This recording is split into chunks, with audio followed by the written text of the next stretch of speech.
هر څوک یې پوهیږي چې د احتساب څه معنی دي او موږ ټول خبر یو چې یو ورځ به زموږ ټولو حساب به اخیستی کیږي. نو دې حساب هم ډېر قسمونه دي. د ټولو کې اول قسم هغه دی چې کله تاسو پیدا شئ او بیا لویږئ نو هغې کې هم ستاسو حساب کیږي خو تاسو احساس نه لرئ. او هغه وخت تاسو پوهیږئ چې ما ته کوم هم جواب ورکول دي زما مور او پلار ته ورکول دي. او بیا چې تاسو لږ نور لوی شئ نو تاسو دا فکر لرئ چې ما دا کار ونه کړو نو زما مور به څه وایي او زما پلار به څه وایي. او بیا ستاسو ژوند کې یو وخت راشي چې کوم کې تاسو له د الله سره خپل تعلق احساس وشي او د هغې حقیقي احتساب احساس وشي چې کوم الله به قیامت پر ورځ تاسو نه اخلي. او کله چې موږ ژوند کې نور مخکې ځو نو موږ په دې پوهیږو چې ژوند کې کله نه کله به بل کس ته یا به خو کار له ساتو یا به په خپله څه ځای کې کار کوو.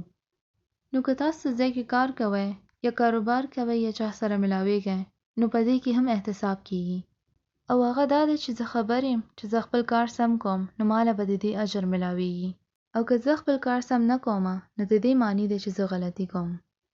نو تاسو خبر یې چې یو ورځ ماله یاد دی مدینې کې یو امام خطبه ورکوله او هغوی خبره کوله چې کم خلک د کار کې خپل وخت ضایع کوي.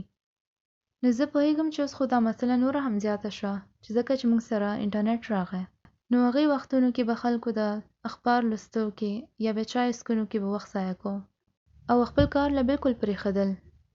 نو کوم ګټه چې تاسو کوئ هغې نه به د هغې وخت پیسې وباسئ چې کوم تاسو ضایع کړی دی.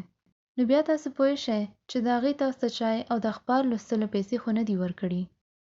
نو دا خبره هم تاسو پوه شئ چې کوم اصل احتساب دی هغه به قیامت پر ورځ الله کوي او قیامت پر ورځ به یو ډېر لوی میزان وي چې کوم کې زموږ ښه او بد عملونو حساب به کیږي او اصل انصاف په هغې میزان کې کیږي. او په دې شی ذکر قرآن او حدیث دواړو کې شوی دی. نو زما د خیال کې چې الله سورې انبیا د آخر کې خبره کوي نو هغې مفهوم څه داسې دی او قیامت ورځې به موږ یو میزان ایږدو چې کوم کې به انصاف کیږي او بیا به د نیکیانو او ګناهونو وزن به کیږي چې ستاسو ښه کارونه ګناهونو نه به زیات وي نو تاسو لپاره یو خوشخبري ده او که ستاسو ګناهونه نیکیان نه به زیات وي نو دا ډېره خطرناکه خبره ده او الله دې نه موږ له وساتي.